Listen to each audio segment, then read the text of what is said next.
主子，该进丹了。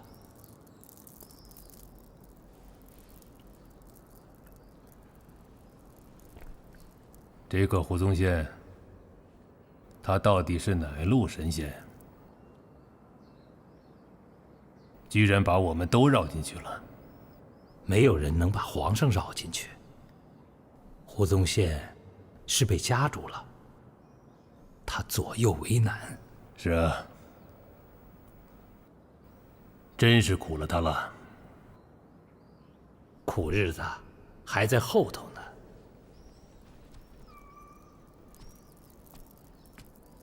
燕阁老那边肯定不会再认他了。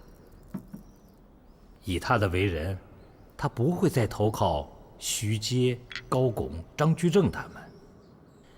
浙江不能乱，改道为桑的国策还得推行。哎，两头都不买他的账，不难死，也得愁死。朝廷不可一日无东南，东南不可一日无胡宗宪。叫倭要靠他，辅助百姓不造反也要靠他，不能让他累死，更不能让他愁死。国库没有银子，让严世蕃他们弄去。1两银子12钱归国库，4钱归他们，真认了。10钱归国库，6钱归他们，朕也认了。要是他们还想再坐牢，连个胡宗宪都不能容。逼犯了东南，朕也就不能再容他们。是。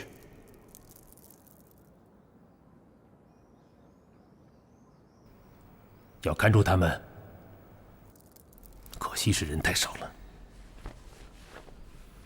誉王派到胡宗宪身边的那个谭伦要保，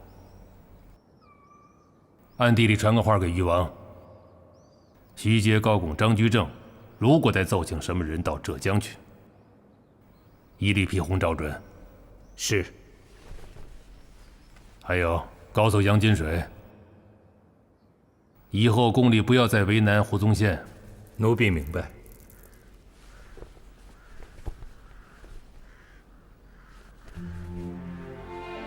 乖，我们去找父王啊！大半，快点儿！哎，来了！哎，世子爷，真乖。哟，张师傅来了。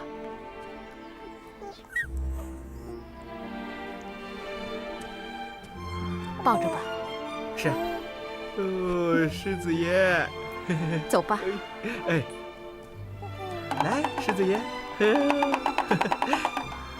王爷，内阁的会议完了。王爷，一切在御前就已成定局，这个会，议与不议，结果都是一样。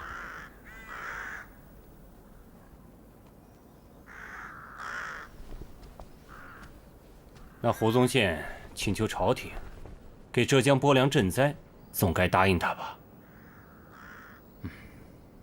总得有个道理吧？还要什么道理？他们就是想让浙直那些丝绸大户就地拿粮食，把受灾百姓的田都兼并了去，还美其名曰以改兼赈，两难自解。你们呢？总得说话吧？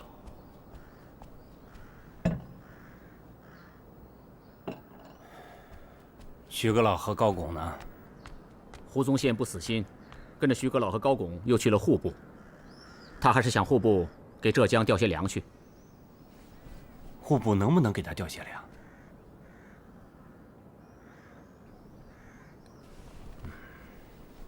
户部是不能给他调粮的。王爷，说句您不一定爱听的话，能调，这个时候我们也不会给他调了。这话什么意思？干脆让浙江乱起来。到了这个时候，臣等的意思也该让王爷明白了。严党把持朝政20多年，其实早已是土崩鱼烂，之所以能够维持，完全是逢迎圣意。宫中需求无厌，他们又层层摊拨，所以才落下这么大的亏空。王爷本该知道，这一次他们想在浙江改道为桑，其实是为了补亏空才想出的法子。但这么大的事，连胡宗宪都知道，1年之内绝不可实行。可他们等不得，底下的人又认准了这是一个发财的好机会，所以才干出了毁堤淹田这般伤天害理的事情。反正是剜的老百姓的肉，其实也是剜我大明朝的肉来补他们的疮。这么明白的事，朝廷上下竟然视若无睹。好不容易出了个胡宗宪，苦心孤诣的出来说话，这也是为了他们好。可他们却视若仇仇，连一个胡宗宪都容不下，可见他们的气数要尽了。王爷，长痛不如短痛，这次干脆就让浙江乱了，就当我大明朝身上烂了一块肉。这块肉一烂，严党这个脓疮就到了该挤的时候了。徐阁老和高拱都是这么看吗？这是臣等一致的看法。子立啊，你怎么想？是大谋略，只是苦了浙江的百姓。王妃，郑义士呢？你又抱着世子出来干什么？不干什么，就让你抱抱世子。到底要干什么？就想问问王爷，你现在有几个儿子？有什么话，你就直说吧。臣妾要王爷答我这句话。明知故问，谁不知道我就这一个儿子？那臣妾斗胆要说了，王爷这话又对又不对。你们刚才说的话，我在里面都听到了。大势所然，有些事情本不是一时就能办好的，但是有一条，永远都不能忘了。我大明的江山社稷，王爷是皇储，接下来王爷手里抱的世子是皇储。念在这一条，你们也得往远处想，要给王爷和世子留一个得民心的天下。我刚才说王爷说的对，指的就是这个；冒昧说王爷说的不对，指的也是这个。王爷是皇储，也就是将来的皇帝。大明朝所有的百姓都是你的子民，将来还是世子的子民。哪有看着子民受难，君父却袖手旁观的？胡宗宪尚且知道爱护自己认地的百姓，王爷，还有你们，难道连个胡宗宪也不如吗？大明朝不是他们严家的大明朝，更不是他们底下那些贪官豪强的大明朝。他们可以鱼肉百姓，王爷，还有你们这些忠臣，你们不能视若无睹。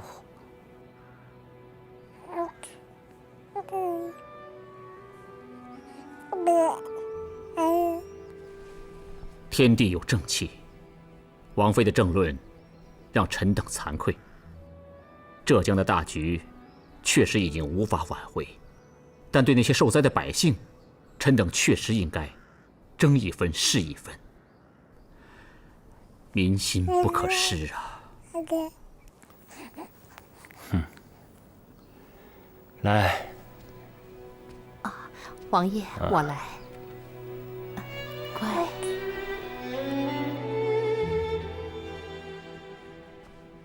子立，你在浙江有些日子了，你想想，怎么样才能帮着胡宗宪，让那些受灾的百姓少点苦难？我能帮的也就一条，尽力让官府和那些丝绸大户不要借着灾情，把百姓们的土地都贱买了去。但这就必须要有粮食，让他们度过灾年。臣在来京的时候，曾和胡宗宪商议过，万一朝廷调不出粮食，臣就陪他到江苏去找赵贞吉借粮。这个法子可行。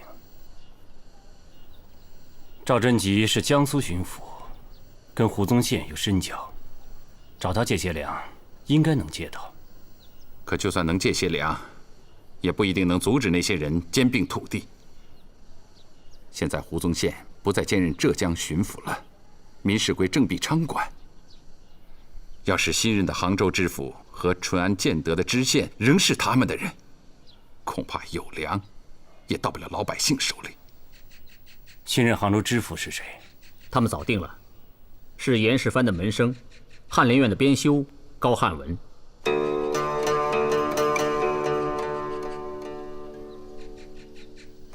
高汉文是不是上一科的探花？那个以理学后进自居的高汉文？是这个人。用他，也可见严党那些人费了心思。这个人写了几篇理学的文章，在朝野有些影响，也没有什么攀附劣迹。这一次的“以改兼朕，两难自解”这8个字，就是他想出来的。内阁议事的时候，严世蕃和他那些同党把这个人都捧上了天。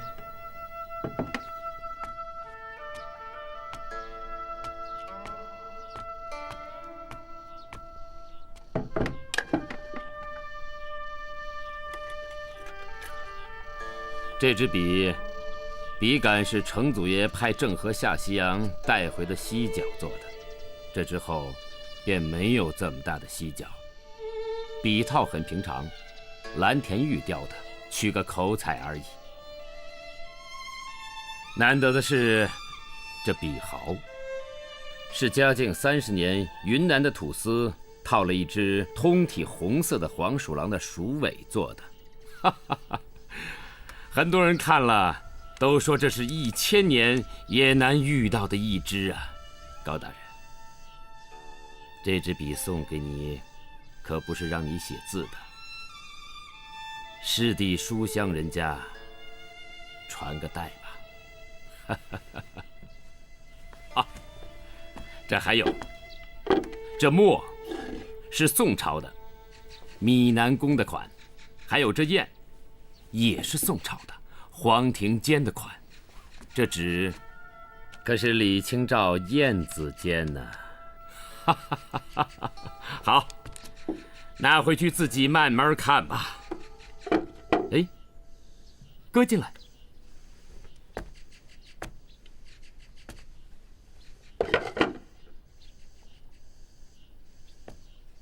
恩师，这么贵重的东西，学生不敢收。我送的，你就收下。宝剑曾壮士，在我大明朝后晋的翰林里，能受用这套文房四宝的人可不多呀。这是小阁老对你的赏识，还不快收下？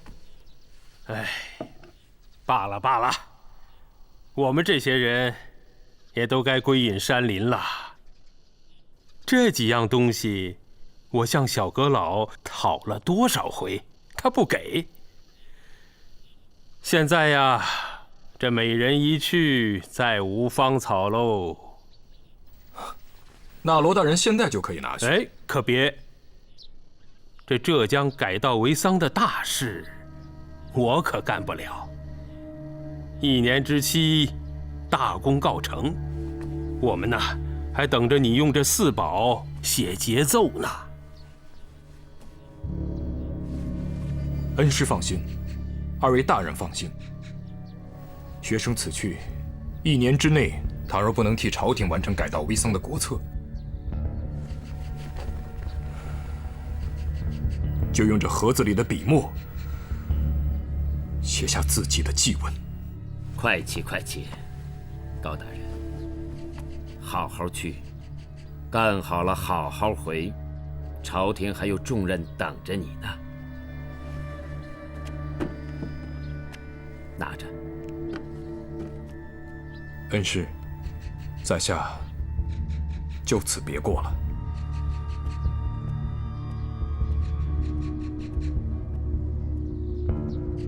他真能行。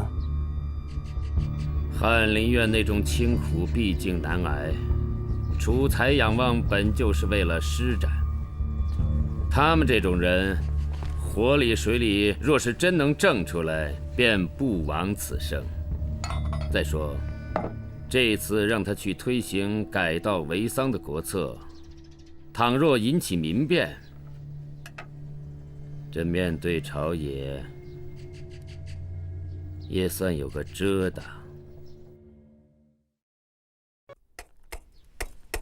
郑必昌的巡抚，这个人的杭州知府，哼，浙江这一回不乱也得乱了。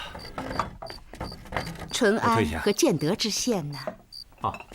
这2个缺倒是还没有异。他们的意思还是让郑必昌和高汉文自己去挑人就是。这2个县可不可以派2个好官去呀？巡抚可管淳安、建德的知府都是他们的人，征2个知县有用吗？有用，王爷，王妃的话有道理。不管怎么说，直接管百姓的还是知县，关口是这2个人，只是好官恐怕还不够。淳安全县被淹，建德半县被淹，从上到下那么多双眼睛全盯着贱买这些被淹的田。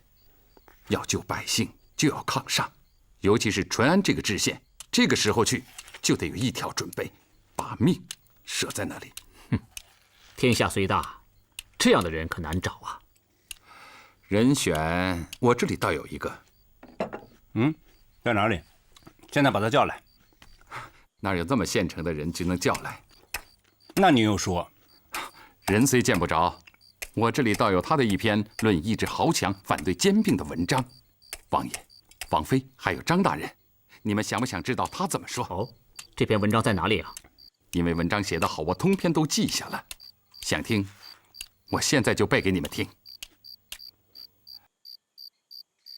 夫母诞一子，必哺育使之活；天生一人，必几时使之活。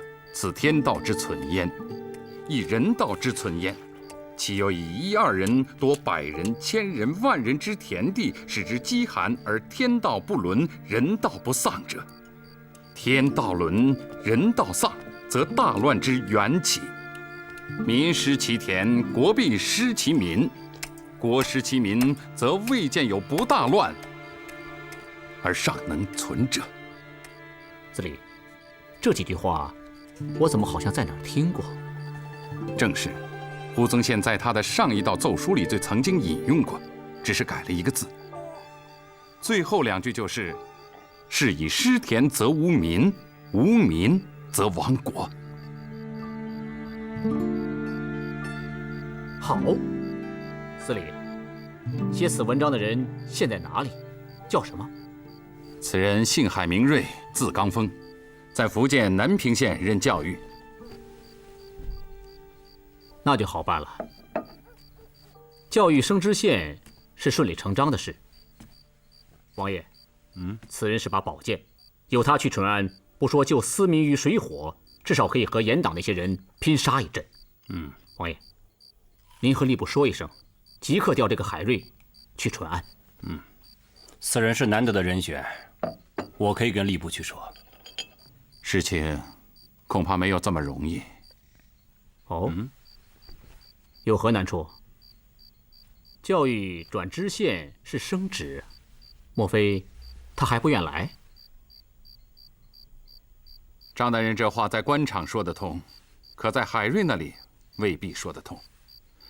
这个人我知道，自己愿做的事谁也挡不住，自己不愿意做的事，即使是升官也引诱不了他。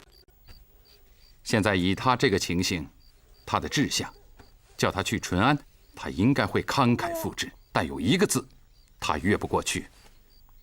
哪个字？孝。可不可以说仔细些？这个海瑞是海南琼州人，4岁便没了父亲，家贫全靠母亲纺织佣工把他带大。中秀才，中举人，慨然有承清天下之志，就是科场不顺，中不了进士，那份志气也慢慢淡了。他把那颗心放在孝养母亲身上。说来你们不信，都40出头的人了，他一个月倒有20几个夜间是伺候着老母睡在一室。他没有娶妻吗？王妃问的正是要紧的地方了。他海门3代单传，怎么能不娶妻？可到现在还只生了一个女儿，因此，要是叫他此时任淳安知县，很有可能便是壮士一去，风消水寒。无论是奉养老母，还是为海门添嗣续后，孝之一道，他便都进不了了。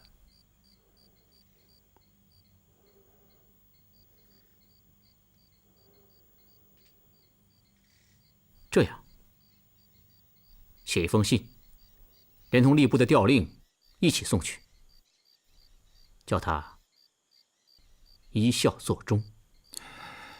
信可以写，能不能说动他，我可没底。那好，以你的名义，我来写。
哎呀，张太岳就是张太岳，你这封信和海瑞那道书，堪称双星并耀。啊，有了这封信，我料海公必出。就怕这把宝剑真断在淳安，我谭论便也真要多一个母亲了。要真那样，就将他的母亲接到京里来，我们供养。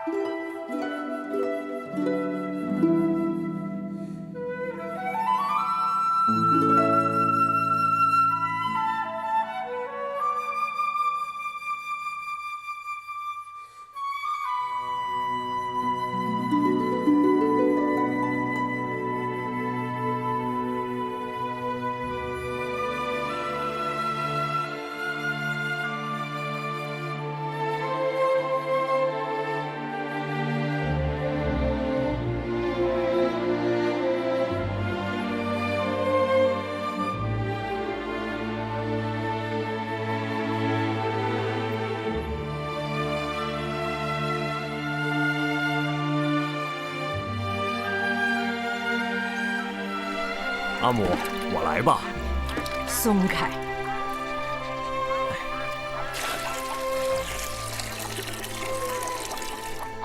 我没有儿子，干你该干的去。哎，阿母，阿母。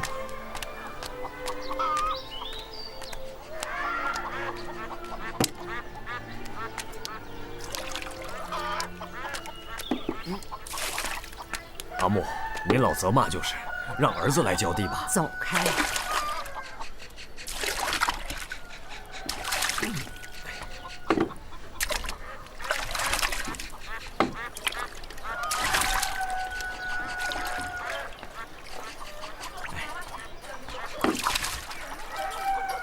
累了吧？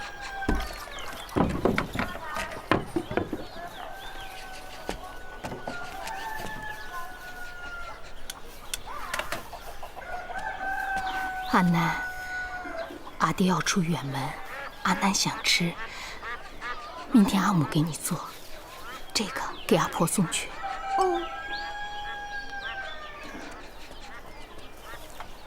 阿婆，你老吃粑粑。什么粑粑？荷叶米粑。阿母蒸了一笼子，说阿爹要出远门，路上吃的。谁说阿爹出远门？阿母说的。去，告诉阿母，就说阿婆还没死呢。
不要放。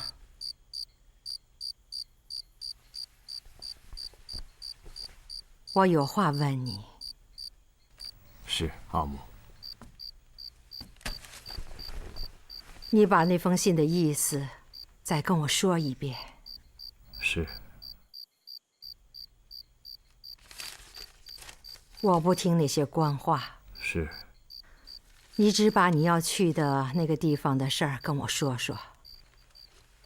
阿母，您老知道，我们这的田是卖多少担谷一亩吗？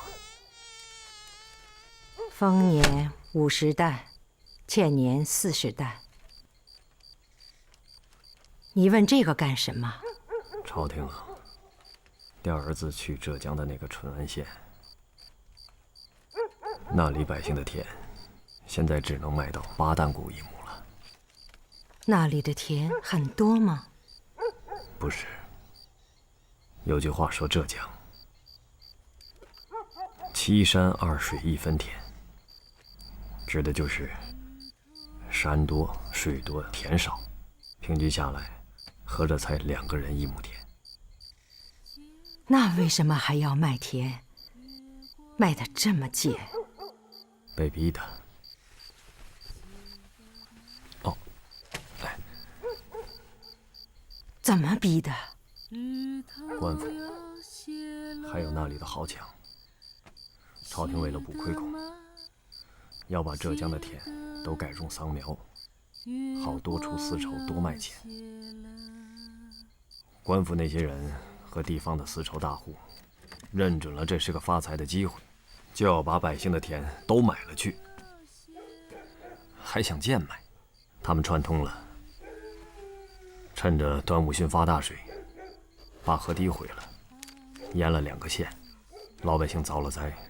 可他们呢，也不带粮给他们渡荒，就是想逼着百姓卖田活命。这么伤天害理的事，朝廷就不管？这些事儿，朝廷都知道。是朝廷让他们干的？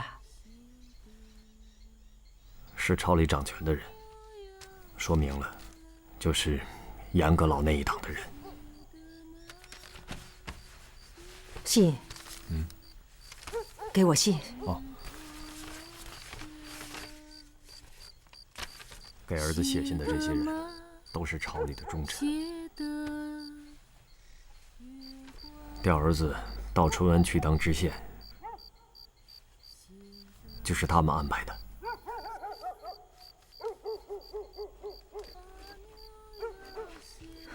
这么多大官不去争，要你一个小知县去争。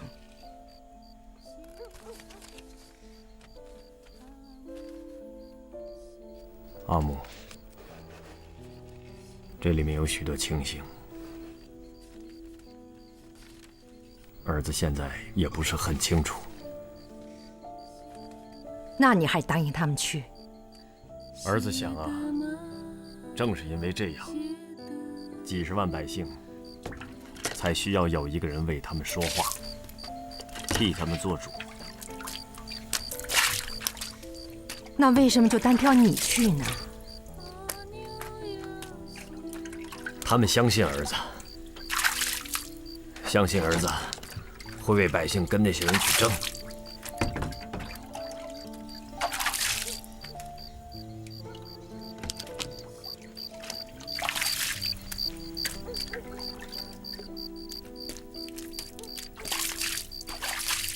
长这么大，你知道自己哪里最像阿母？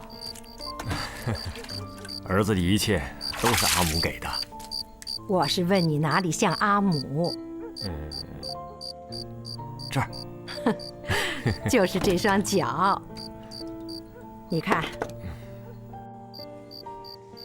郎中说冬月天都怕热的脚是火脚，火气大，脾气不好。这一点你真像我。我知道，阿母。我们海家的祖先信的就是明教，本身就是一团火，烧了自己，热的是别人。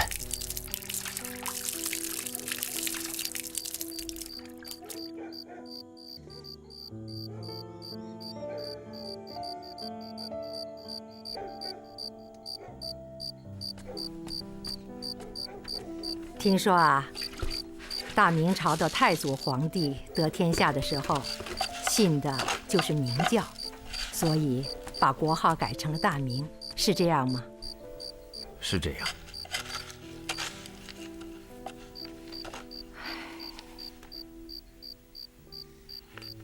可当今的皇上怎么就不像太祖了？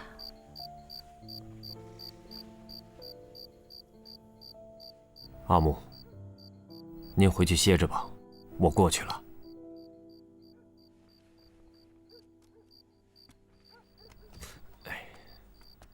今天晚上把阿南抱来，我带阿南睡。唉，菩萨保佑，总该给我们海家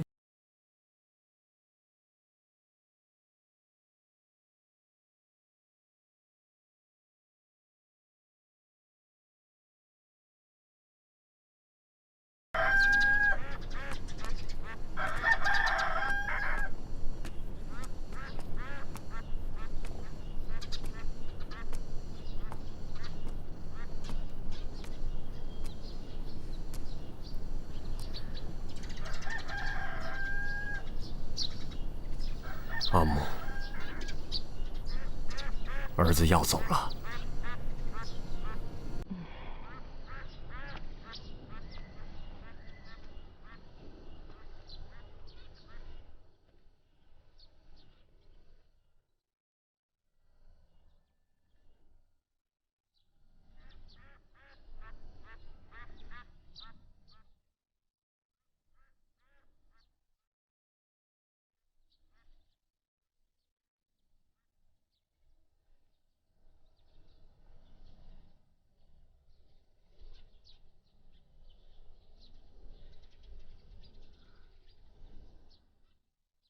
带好阿南，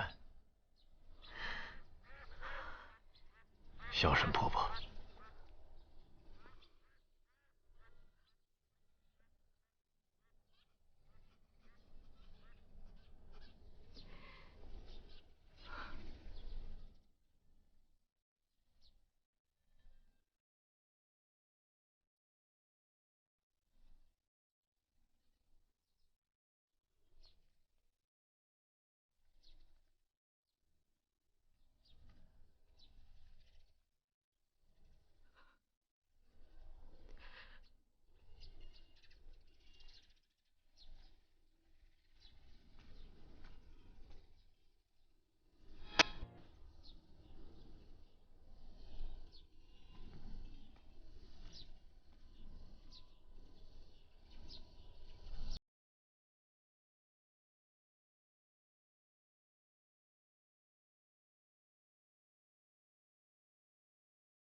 住！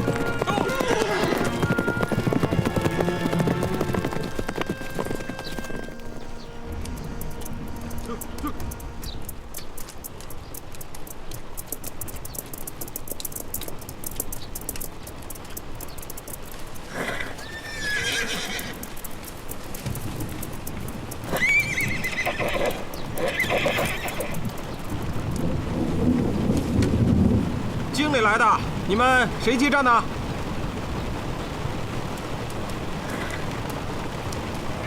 有人接站吗？见过大人。啊，我们是经理来的，到杭州赴任，怎么没人接站呢？大人们都见到了，连前波到的马我们都没料喂了，这不，最后一点料都给了他们了。啊？那总不能让我们的马就这样饿着赶路吧？啊？那贵驾就去同他们商量吧，看他们愿不愿意让一些料。这是谁的马队？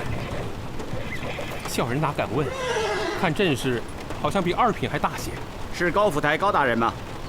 我就是。顾堂大人在此恭候多时了。顾堂，高大人来了，请坐。请问，是胡步堂胡大人吗？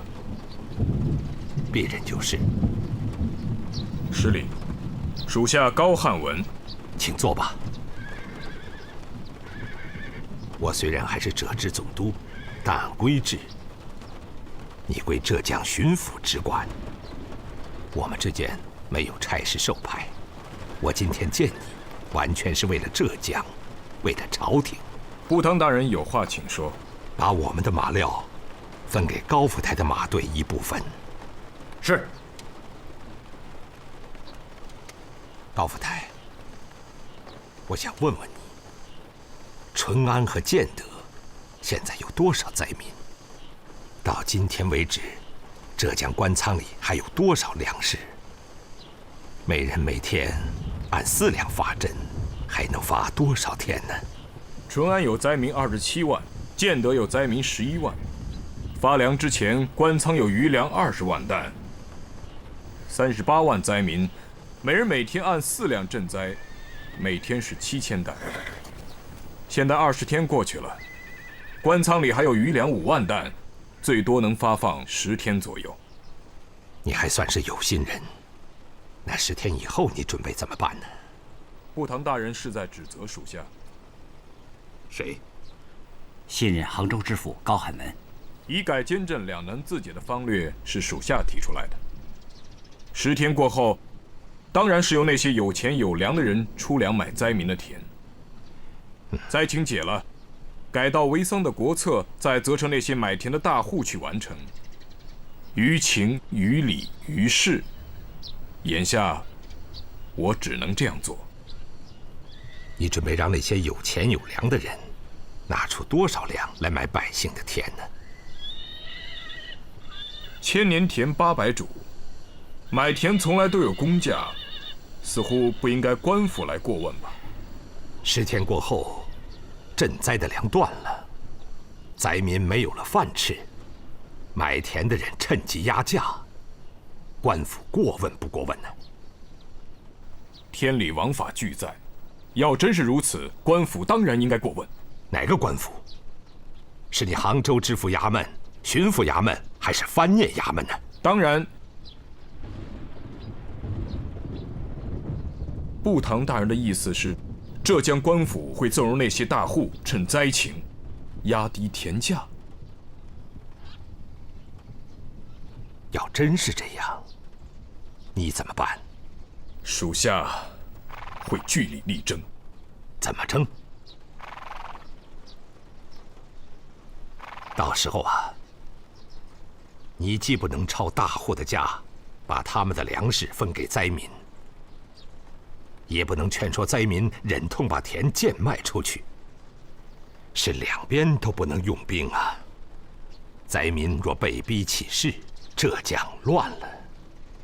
你在朝廷提的那个以改监镇、两难自解的奏议，就成了治乱之源呐。这恐怕不是你当初提这个奏议的初衷吧？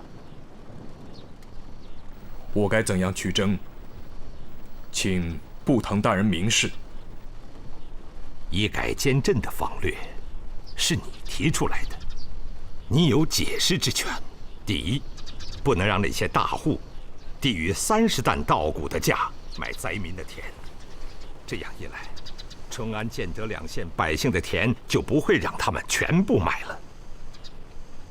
譬如一家3兄弟，有一个兄弟卖了田，就可以把卖田的谷子借给另外2个兄弟度过荒年。到了明年，2/3的百姓还是有田可耕，淳安和建德就不会乱了。那今年要改30万匹丝绸的桑田数量便不够，请问布唐大人该如何解决？这条国策本就是剜肉补疮，可现在不实行也很难了，这就是第二。让那些大户分散到没有受灾的县份去买，按50担稻谷1亩买，几10万亩桑田尽量分到各县去改，浙江也就不会乱了。他们不愿呢？你就可以以亲使的名义上奏，让朝廷拿主意，不要自己拿主意。我不会让你一个人去争。我去苏州找江苏巡抚赵贞吉去借粮，10天以后我给你把粮带来，让你去争田价。还有新任的淳安知县海瑞和建德知县王用吉这2个人能够帮你，你要重用他们。布唐，属下有句话，不知当问不当问。请说。布唐这些话，为何不向皇上明言？士为经历，不知难呐。有些事，你以后会慢慢明白的。现在已是5时末，到下一个驿站还有80里，快赶路吧。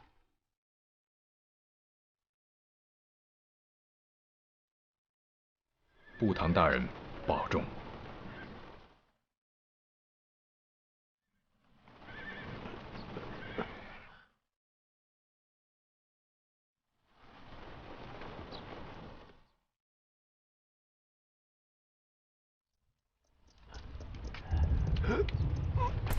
不堂，不堂，不堂，快去，快去找郎中，快点！是。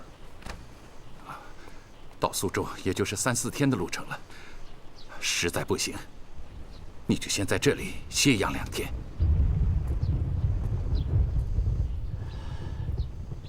10天之内粮食运不到浙江，我今天就白见高汉文了。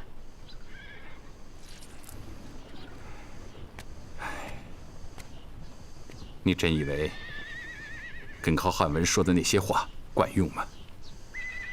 那你们举荐的海瑞和王永吉到浙江管用吗？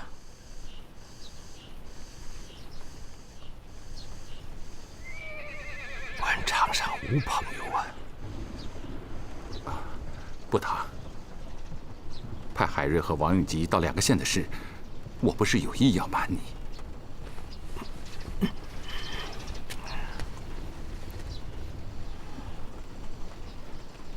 当初我就说过，你谈论来与不来，我都会这样做。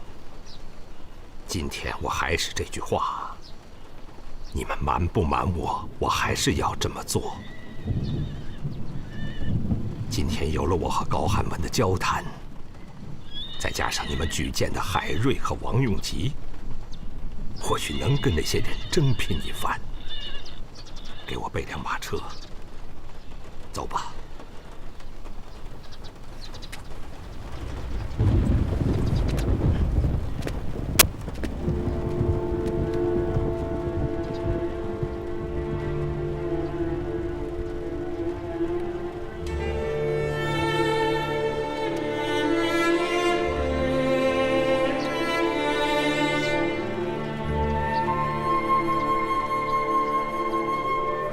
明嘉靖40年，公元1561年，海瑞出任浙江淳安知县。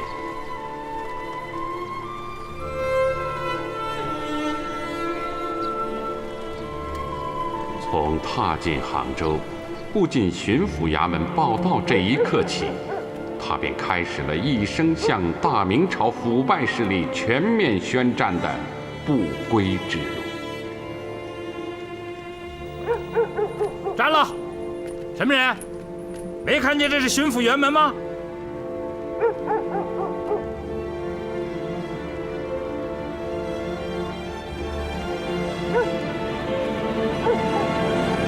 哪个衙门的？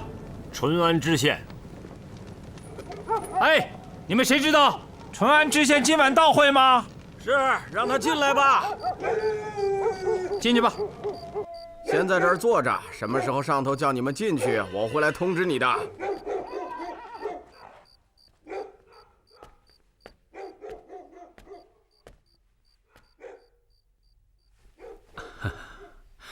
幸会，在下王永吉，新任建德知县。哦，幸会，在下海瑞，新任淳安。哦，久仰久仰，果然是刚峰兄，还比价？不敢。王兄台谱。见字润莲。谭伦、谭子礼是我的同科好友啊。润莲兄也是谭子礼举荐的吧？嗨，什么举荐呢？我在昆山做知县，怎么说也算个好缺。谭子礼不放过我，把我弄到这儿来了。事先没征问过润莲兄。谭伦那张嘴啊，刚峰兄也是知道的。一番劝说，由不得你不来。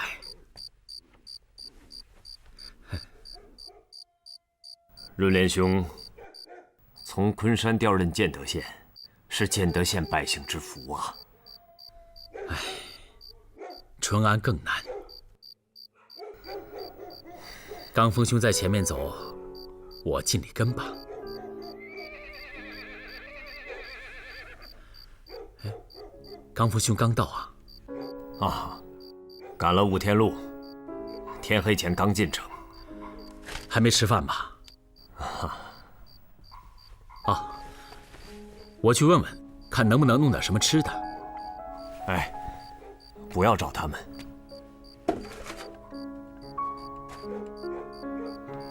我这儿有。哎，不，啊。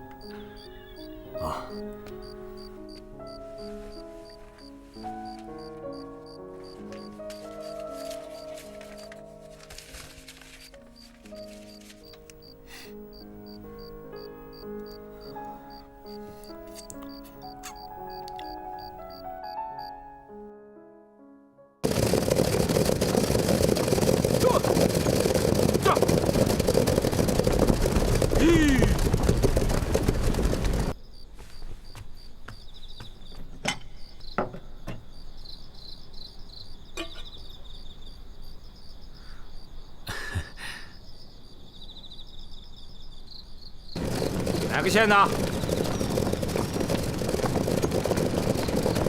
进去吧。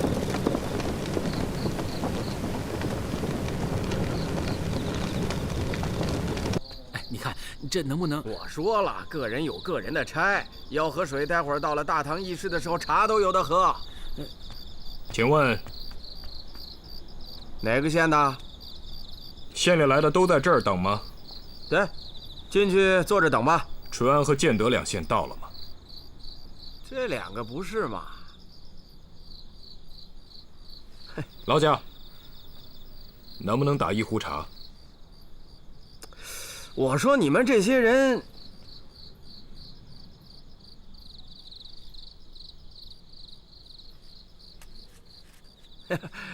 实在是太忙了。哎，稍后啊，哎，稍后。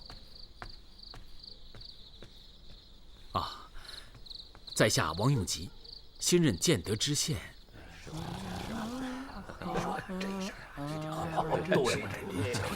瞧这字儿，瞧这东西，看这，瞧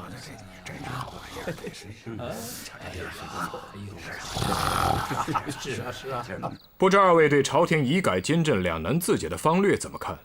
准备如何实行？难呐。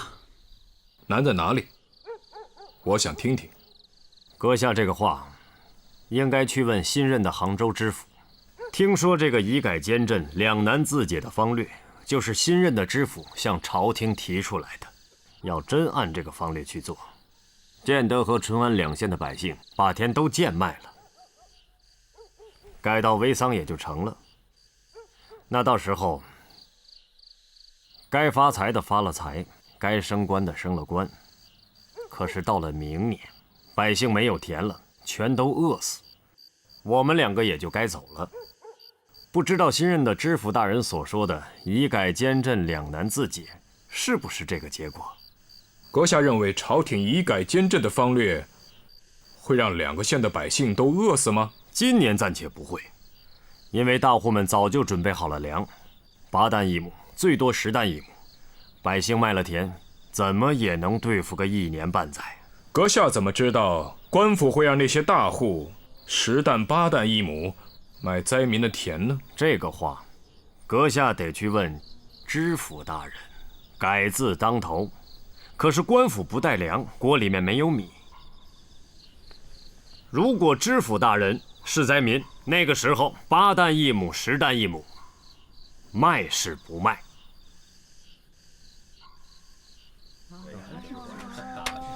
哎，你们都有点官样好不好啊？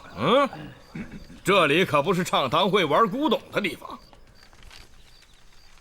听说淳安和建德有些刁民煽动百姓不肯卖田，各户还凑了些蚕丝和绢帛四处买粮，这些事情你们都知不知道？都安排人手盯着呢，好像有10几条船在漕河上等着买粮，正在谈价钱。明天等他们运粮的时候，河道衙门就把粮船扣住。粮食要管住。现在所有的粮都要用在改稻为桑上面，再有私自买粮卖粮，就以扰乱国策罪抓起来。明白，属下明天就扣粮抓人。这才是正经。去看看那个翰林大老爷到了没有啊？到哪儿了？是，几位也不要见怪，衙门大了，人都养懒了。你说今天来了这么多大人，厨房的茶坊还在打牌，哎，问他要茶叶还叫我自己去找。好在啊，我今天随身带了一包新出的龙井，一枪一旗也算是上品喽。几位在底下当差也不容易，喝吧。你这茶不干净，我不喝。我说你这个人是来当官的呀，还是来找别扭的？看清楚了，这儿可是巡抚衙门。喝巡抚衙门的茶还要行贿受贿吗？嘿，我说你，他不是找你的别扭，你出去吧。高大人到了吗？莫名其妙，我现在就去问。不用找了，我就是。二位是否知道我是谁无关紧要，只是刚才海知县所说的朝廷以改监政的方略，是否会让2个县的百姓难以生计，是极为重要之事。指望二位一片爱民之心，在堂上能坚持就好。请吧。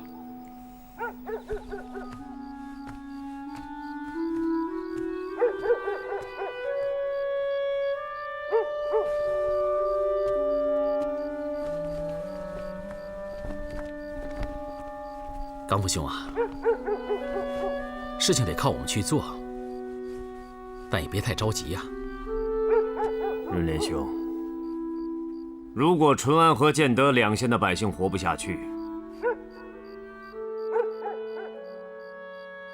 你和我还能活着走出浙江吗？